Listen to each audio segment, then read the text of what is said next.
One of the biggest challenges that young adults face as they move from childhood into adulthood is that making friends gets a lot harder. As a kid, you were constantly being placed into situations where it was natural to meet new people, and your relationships with those people were then allowed to grow over time. As an adult, though, it can also be a big challenge. First thing to understand is that as you transition to adulthood, it's normal to have a harder time making friends than you used to. So, if that sounds like you, congratulations, you're normal.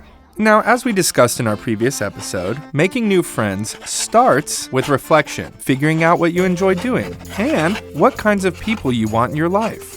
From there, the next step is to put yourself out there and dive into one of these activities. For a lot of people, that might mean taking a class on something that interests them. And in that class, you'll have the opportunity to connect with the people that have that same interest.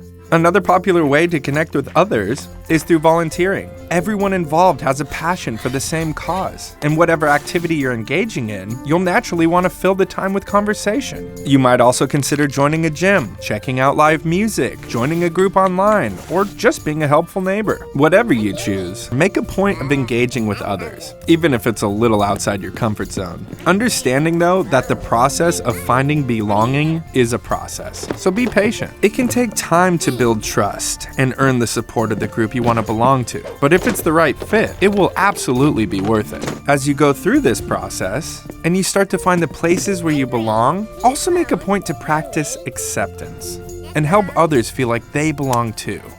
Finally, keep an open mind. When you put yourself out there, you won't connect with every person or every activity. When that happens, don't let it discourage you. This is a process, but the more time that you spend seeking out the activities that you really enjoy and getting to know the people who share your interests, the more likely you are to find that sense of belonging.